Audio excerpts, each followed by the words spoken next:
Buenas, ¿qué tal? En este video les voy a compartir mis 3 libros preferidos sobre escribir.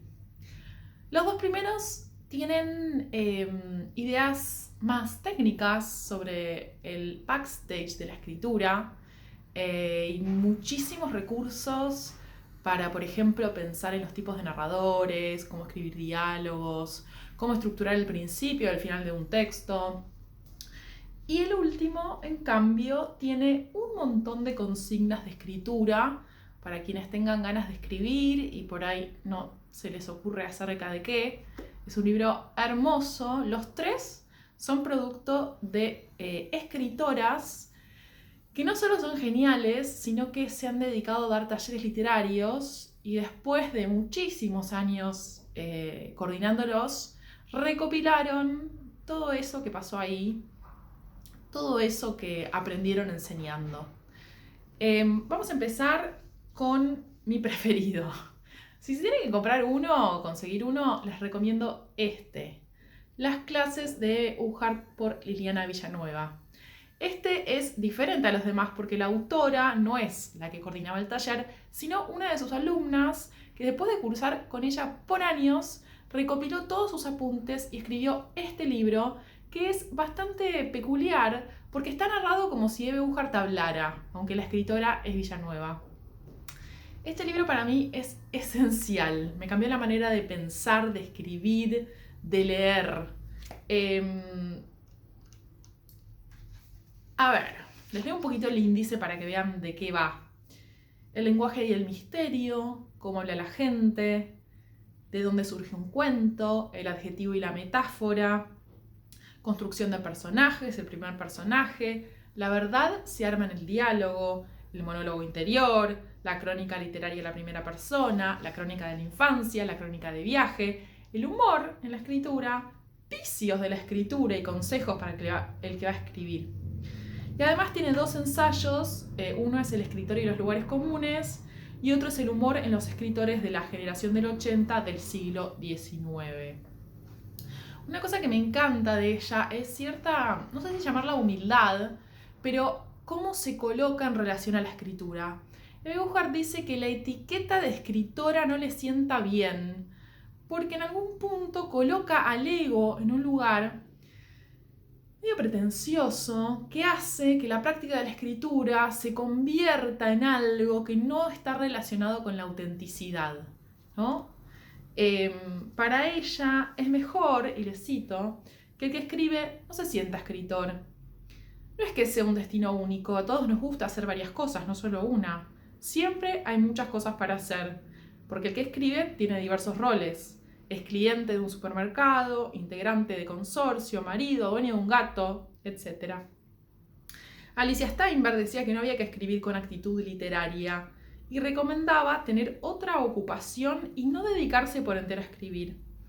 Inflar el rol del escritor conspira contra el producto, porque la vanidad aparta al que escribe de la atención necesaria para seguir a su personaje o situación. Esto es lo que Simone Weil denomina humildad intelectual, que es la atención o la capacidad para salir de sí mismo. Weil dice, el virtuosismo en todo arte consiste en la capacidad de salirse de sí mismo, ¿no? Si alimentamos esta etiqueta de escritor o escritora, terminamos como cumpliendo un rol social que tiene muchas connotaciones, que en general infla el ego, y para escribir, más bien habría que adoptar una actitud de escucha, de observación, de no estar tan centrado en uno mismo, ¿no? Sino de aprender a observar lo que sucede alrededor para ir recolectando ideas, tramas, saber escuchar cómo la gente habla para incorporarlo a nuestra escritura. Así que este libro es absolutamente genial y lo mega recomiendo. El segundo también es muy bueno, ojo, no quiero que se ponga celoso. Es de Liliana Hecker y se llama La trastienda de la escritura. En algún punto, bueno, lo escribió ella, también como resultado de muchos años de dar talleres. Les leo un poquitito el índice, el tema de los temas, la página en blanco o de las ganas, sobre la inspiración, el estado de caos, a propósito del prestigio, y ahí se emparenta con Uhart, literatura por encargo, la corrección como acto creador, que me encantó ese capítulo y yo lo he compartido en talleres, porque la corrección tiene como mala fama, ¿no? Y ella dice que eso es un acto creativo y esencial en el proceso de escritura.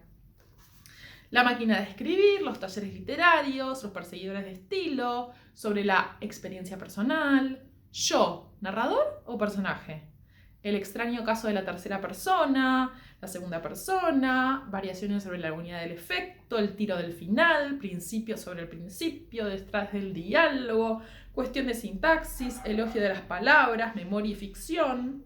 Después habla del cuento, que no les voy a leer todas las partes, pero hace algo que en Uhart no está, que es indagar sobre su propio proceso de escritura.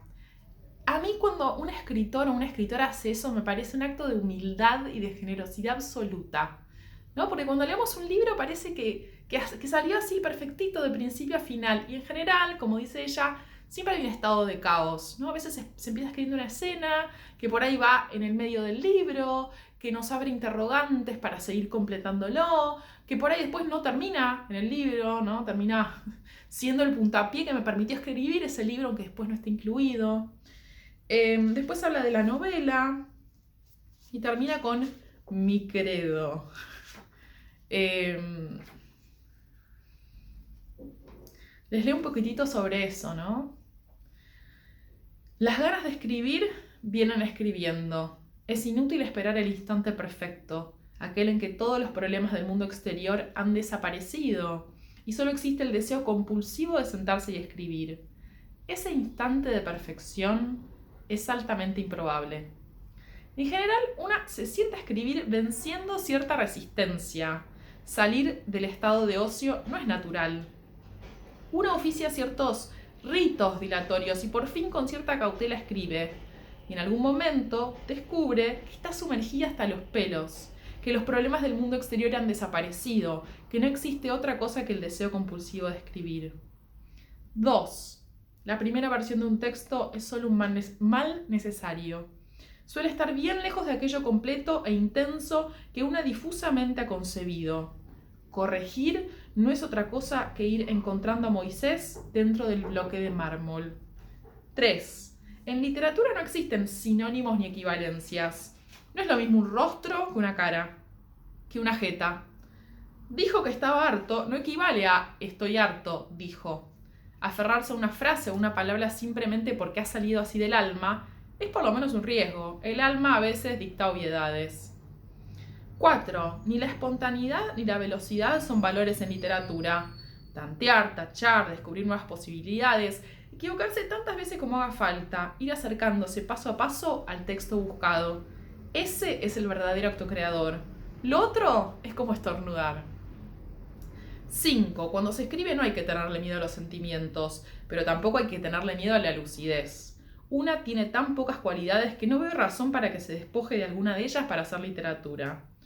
6. La realidad proporciona buenas situaciones, pero no construye obras artísticas. Distorsionar un hecho, tajearlo, cambiarle o anularle una pieza son atribuciones que un autor de ficciones puede tomarse sin ninguna culpa. 7. No hay que empezar un cuento si no se sabe cómo va a terminar. Ese es medio polémico. 8. Una novela requiere una escritura y una estructura rigurosas como las del cuento. 9. La inspiración no existe. En eso se parece a las brujas. Entonces, cuando las palabras parecen cantarle a uno en la oreja y uno siente que todo lo que está escribiendo tiene la música justa, el ritmo exacto, la tensión precisa que debe tener, podrá llamar ese estado de privilegio como más le guste, pero lo mejor es que suelte el freno y deje rodar la locura. Es hermoso, solo que no hay que creer que es el único estado en que se hace literatura, porque se corre el riesgo de no escribir más que una página toda la vida. 10. Hay que nutrirse de los credos y hay que aprender a dudar de ellos. No existen reglas universales para el oficio de escribir. Es uno mismo quien a la larga, con verdades y mentiras propias y ajenas, va estableciendo sus propios ritos, va permitiéndose sus propias manías, va construyendo su propio credo. Genia absoluta.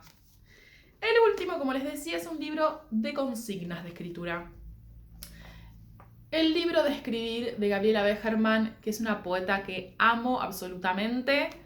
Todas estas autoras, con una simple googleadita, las van a encontrar. Van a encontrar cuentos. Les recomiendo de Beu Hart Guiando la Hiedra. Y de Gabriela Begermann les recomiendo cualquier poema. Hace poco se publicó Pompa, que es una recopilación de todos sus poemarios, que es una belleza absoluta.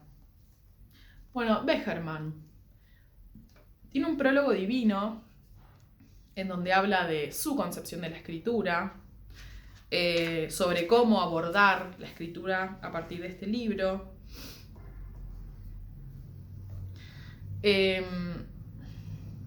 Y les leo una partecita hermosa, poética. ¿Cuál es la felicidad de escribir? Flotar por encima de todo temor. Viajar en válvulas blandas, componiendo a tientas, por el puro placer de entrar en movimiento, sin apuro por llegar ni por escapar. Este es el lugar donde el mundo no tiene límites. No necesitamos mecenas ni tecnología. El viejo lenguaje dispuesto a darse vuelta ante nuestro comando. Las palabras, que fueran rabiosas de veneno, ahora se someten al delirio nuestro, al capricho de la invención. Todo puedo, digo, hago. Este libro es el lugar donde macerar las ganas y calentar el cuerpo para lanzarnos al entusiasmo de escribir. Está hecho de consignas que pretenden guiar la búsqueda de un espacio donde las reglas ajenas caen, los miedos caducan y escribir es posible. Tiene muchísimas consignas, no sé cuántas. Les leo títulos que son ya bastante elocuentes. Narrar, nacer, el primer capítulo de tu autobiografía, revolver un cajón, doméstica, ritual, a la cucha, un instante de libertad, pequeñas cosas que me encantan, lista de deseos, 10 ideas para ser feliz este verano, reír, amores, cómo fue que dejaste de ver a esa persona, historia de un objeto perdido, mucha vergüenza, presente de transporte, decir que no, herir, cosas que hice mal, pedir perdón, algo muy duro, manías y manías, llorar, lista de angustias, romper, cosas que nunca tuve, escrito en el cuerpo, 7 olores en mi vida, manos, dedos de las manos, sed, besar, oído, autorretrato dinámico, 5 voz, pareja, sol, estación, tiempo, viento, cielo, luz, cosas que me pasaron con plantas, cosas que me pasaron con animales, escribir el silencio, carta a mí misma, danza de palabras, abdominales, 10 palabras poderosas, preguntas amigas, tutti frutti, antidiccionario, 5 objetos, 3 palabras. Están como narradas como si fuera, no sé, un pequeño texto. Les voy a leer uno cortito que se llama Mentira. Podríamos pensar que es un talento, decirla sin rayar el piso con el pie, como hacían los gauchos mentirosos según Sarmiento. Porque a veces hay que mentir. ¿Cuándo tuviste que hacerlo? ¿Recordás una larga mentira de esas en que las patas duraron de más? ¿Y cómo se supo? ¿O quedaste con el sabor adentro hasta acá? También podríamos poner en estas consignas las trampas. Mi hermana sabía esconder los comodines y usarlos en el juego. Hay familias en las que hacer trampa es bien visto. Ir cambiando las reglas mientras jugás, justo cuando te conviene. Mentir como ocultar, guardar en la guarida un grumo intragable. ¿Y si fue a vos que te mintieron? No darse cuenta hasta que sí. Y ves que estabas adentro de una linda trampita, mucho mejor que el crujido final, donde tenés que mover para salvarte. ¿Y si este cuento que estás escribiendo es mentira? ¿Cómo vamos a saberlo? Leer como creer en que estamos con vos en un texto plano, en un mismo papel. Mentir como cortar o desplegar algún tremendo espesor. Este es el tipo de consignas, algunas son más largas, otras son muy cortas. Una que me gusta mucho y usé en un taller se llama Mañas y Manías. ¿no? ¿Cuáles son tus mañas y manías? ¿Qué cosas tienen que ser de una manera y no de otra? ¿Qué pequeñas obsesiones captan tu fijación?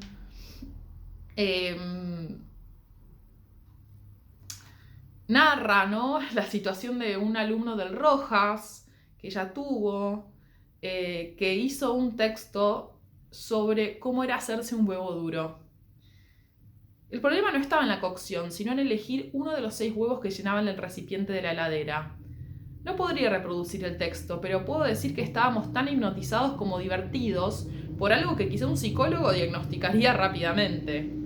A pesar de que nos reímos tanto, él lo veía como un problema. Aunque supongo que algo se le resolvió viendo el efecto de su escritura en el público. El detalle grotesco de no saber cuál huevo elegir para sacrificar lo menos posible el orden perfecto de los huevos en sus huecos. La idea de este texto, después dice, es que lo escribas completamente en serio. Pero si lo lees en voz alta, seguramente el efecto será más cómico que otra cosa.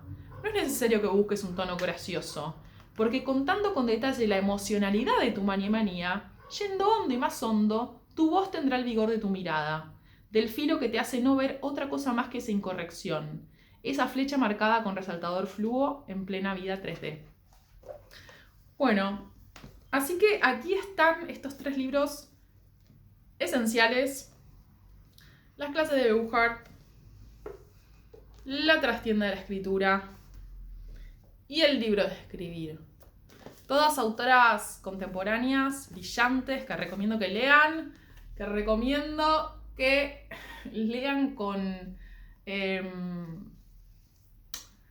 con ganas de incorporar, de aprender, de absorber, ir paladeando los libros. Estos libros son como para leer con tiempo, para que cada capítulo, cada idea vaya empezando a ser procesada, ¿no?, por nosotros mismos. Y que seguramente tengan un gran impacto en cómo escribimos. Bueno, si les gustó este video, les pido que le pongan un me gusta, que se suscriban a mi canal, que lo compartan. Todo eso me ayuda muchísimo a seguir creando este tipo de contenido. Les mando un beso y nos vemos la próxima.